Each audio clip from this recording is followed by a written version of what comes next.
আজ ভোরে ইরানের পারমাণবিক স্থাপনা ফোর্ডো, নাটান এবং ইস্পাহানে মার্কিন যুক্তরাষ্ট্র এবং ইসরায়েলের সমন্বিত বিমান হামলা একটি নির্লজ্জ আগ্রাসনের কাজ, যা আন্তর্জাতিক আইন বা আঞ্চলিক স্থিতিশীলতার প্রতি শ্রদ্ধার যে কোনো ভানকে ভেঙে দেয়া।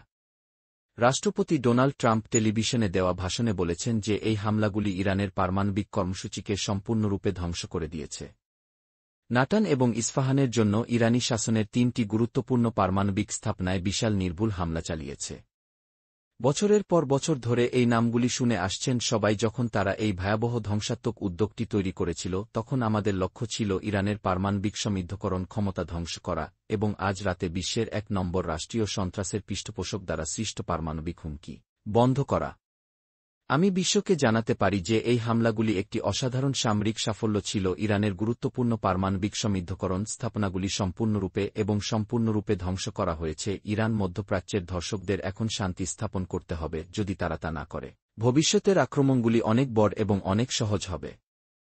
অন্যদিকে ইসরায়েলি প্রধানমন্ত্রী বেঞ্জামিন নেতানিয়াহু এই অভিযানকে অস্তিত্বের হুমকির বিরুদ্ধে একটি ঐতিহাসিক আঘাত হিসেবে প্রশংসা করেছেন।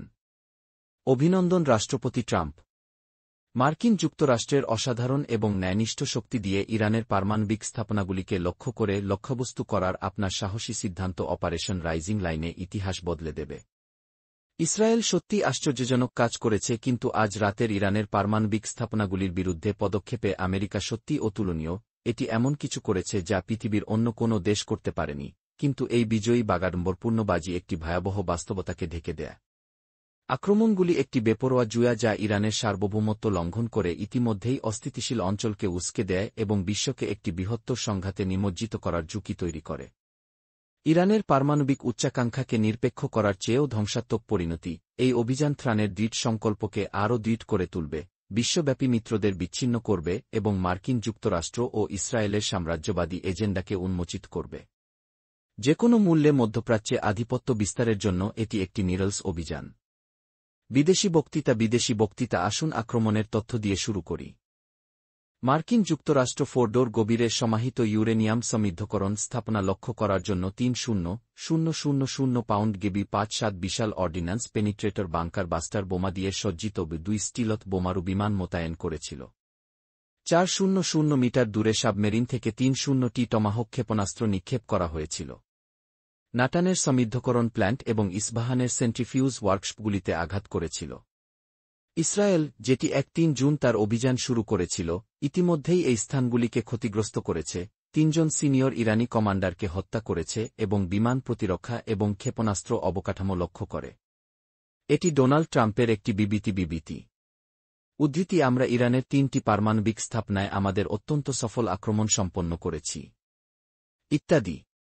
মার্কিন হামলা কোনো স্বতঃস্ফূর্ত প্রতিক্রিয়া ছিল না, বরং ১ বছর আগে ইসরায়েলের সাথে একটি সতর্কতার সাথে পরিকল্পিত উত্তেজনা বৃদ্ধির মহড়া ছিল। এবিসি নিউজ ট্রাম্পের মতে, প্রাক্তন মার্কিন যুক্তরাষ্ট্রের মতো সন্দেহজনক বিশেষজ্ঞদের দাবি যে স্থাপনাগুলি ধ্বংস করা হয়েছিল। সহকারী পররাষ্ট্রমন্ত্রী মার্ক কিমির যুক্তি দেন যে ফোর্ডোর দুর্গ নির্মাণের ফলে টেক্সি স্থল অভিযান ছাড়া সম্পূর্ণ ধ্বংস অসম্ভব হয়ে পড়ে, যা কোনো দেশই গ্রহণ করতে প্রস্তুত নয়।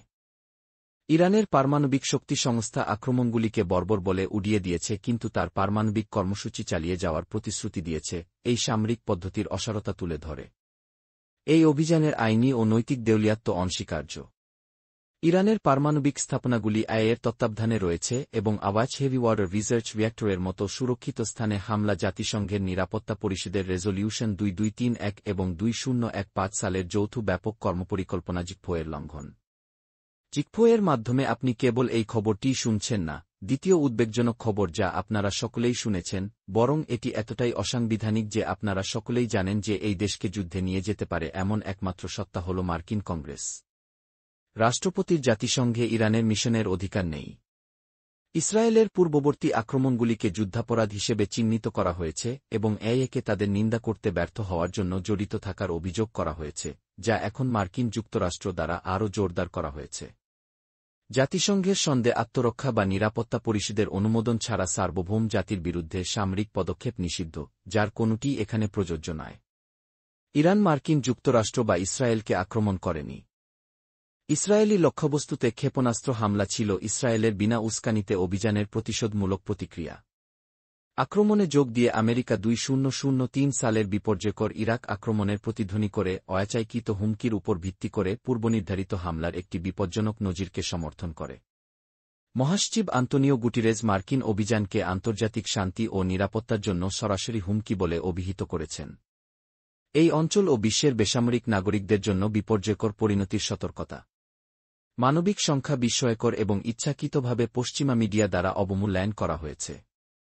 ইরানের রাষ্ট্রীয় সংবাদ বা সংবাদ প্রতিবেদনে ইসরায়েলের অভিযান শুরু হওয়ার পর থেকে 630 জনেরও বেশি মৃত্যু এবং 3500 জন আহত হয়েছে।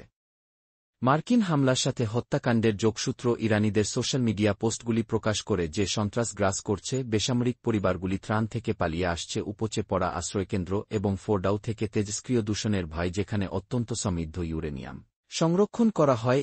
উল্লেখ্য যে নাতানদের উপর পূর্ববর্তী হামলায় কেবল স্থানীয় ক্ষতি হয়েছিল, কিন্তু এখন পর্যন্ত ইরানের বুশার পারমাণবিক বিদ্যুৎ কেন্দ্রে সরাসরি আঘাত হানার ফলে তাৎক্ষণিক ধ্বংসজ্ঞের বাইরেও খুব উচ্চ স্তরের তেজস্ক্রিয়তা নির্গত হতে পারে। এই হামলা হাজার হাজার মানুষকে বাস্তুচ্যুত করেছে, ইরানের অর্থনীতিকে ব্যাহত করেছে এবং আমেরিকা বিরোধী ও ইসরায়েল বিরোধী ক্ষোভকে উস্কে দিয়েছে। এই অঞ্চলে বিক্ষোভ শুরু হয়েছে। ইস্তাম্বুল থেকে করাচি পর্যন্ত বিক্ষোভ শুরু হয়েছে। ইরানের সশস্ত্র বাহিনী ইসরায়েলের সামরিক সাহায্যের চালান লক্ষ্যবস্তু করার হুমকি দিয়েছে। হরমুজের সোজা পথে সম্ভাব্য ব্যাঘাতের ইঙ্গিত দিচ্ছে।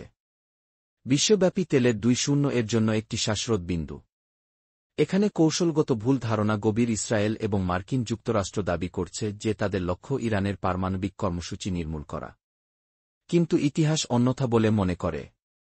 1981 সালে ইরাকের ওসিরাক চুল্লিতে ইসরায়েলের হামলার পর সাদ্দাম হোসেন গোপনে তার পারমাণবিক প্রচেষ্টা ত্বরান্বিত করেছে। ইরান তার উন্নত বৈজ্ঞানিক ঘাঁটি এবং আঞ্চলিক জোটের মাধ্যমে ভবিষ্যতের আক্রমণ এড়াতে তার কর্মসূচি ছত্রভঙ্গ করার সম্ভাবনা রয়েছে। এই হামলা ইরানের কট্টর শাসন ব্যবস্থাকে পতনের পরিবর্তে শক্তিশালী করার ঝুঁকিও বহন করে, কারণ কিছু ইসরায়েলি কর্মকর্তা আশা করেন যে বিদেশি আগ্রাসনের উপর জনসাধারণের ক্ষোভ 1980 সালের মতোই ইরানিদের তাদের সরকারের চারপাশে একত্রিত করতে পারে। 1988 ইরান-ইরাক যুদ্ধ ইরানের সর্বোচ্চ নেতা আয়াতুল্লাহ আলী কামে ভয়াবহ পরিণতির বিষয়ে সতর্ক করেছিলেন এবং তানের মিত্রদের ইয়েমেনের লেবাননের প্রতিরোধ এবং ইরাক ও সিরিয়ার মিলিশিয়ারা তাদের ক্ষমতা ধরে রেখেছে। অসম প্রতিশোধ হুথি নেতা হিজামা আসাদ লোহিত সাগরে মার্কিন যুদ্ধজাহাজ লক্ষ্য করে হামলা চালানোর প্রতিশ্রুতি দিয়েছিলেন, যখন একজন সিনিয়র ইরানি উপদেষ্টা মার্কিন নৌবাহিনীর জাহাজে ক্ষেপণাস্ত্র হামলা এবং হরমুজ প্রণালী বন্ধ করার আহ্বান জানিয়েছিলেন। এই হুমকিগুলি মার্কিন বাহিনীকে দীর্ঘস্থায়ী সংঘাতের দিকে ঠেলে দিতে পারে।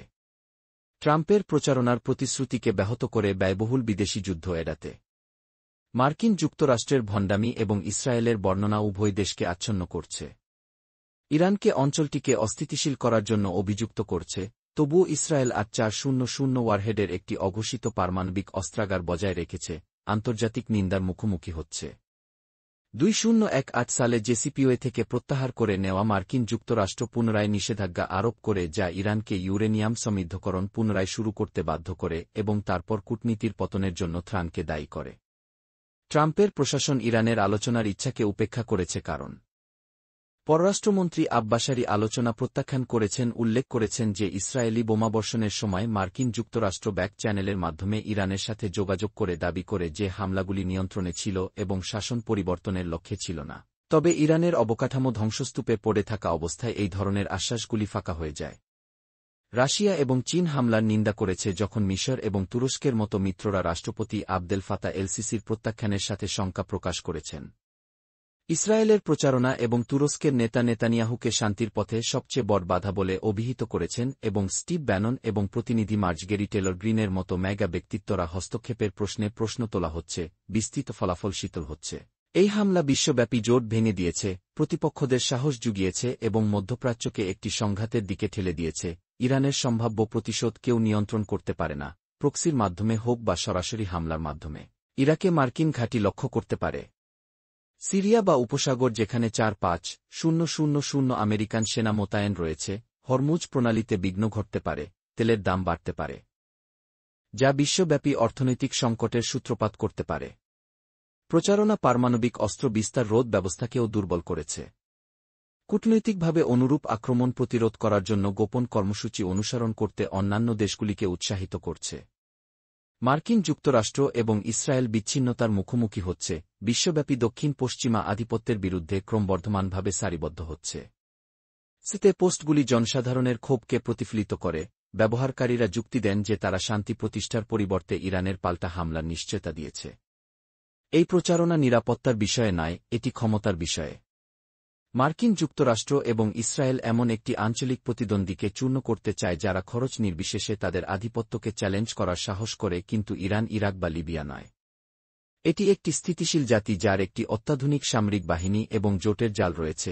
এই হামলাগুলি সেন্ট্রিফিউজগুলিকে ক্ষতিগ্রস্ত করতে পারে, কিন্তু তারা এমন এক আগুন জ্বালিয়ে দিয়েছে যা বিশ্বের প্রাপ্ত অঞ্চলটিকে আরও ভালোভাবে গ্রাস করতে পারে। এই সাম্রাজ্যবাদী বোকামির চেয়ে দুটি জাতির দ্বারা পরিচালিত এই বোমাকে সমাধান হিসেবে ব্যবহার করে এবং শান্তির নামে বিশৃঙ্খলা তৈরি করে, যখন মধ্যপ্রাচ্য ইরানের প্রতিক্রিয়ার জন্য প্রস্তুত। একটা জিনিস স্পষ্ট যে মার্কিন যুক্তরাষ্ট্র এবং ইসরায়েল একটি প্যান্ডোরার বাক্স খুলে দিয়েছে এবং কেউ ভবিষ্যদ্বাণী করতে পারে না যে কী ভয়াবহতা দেখা দেবে।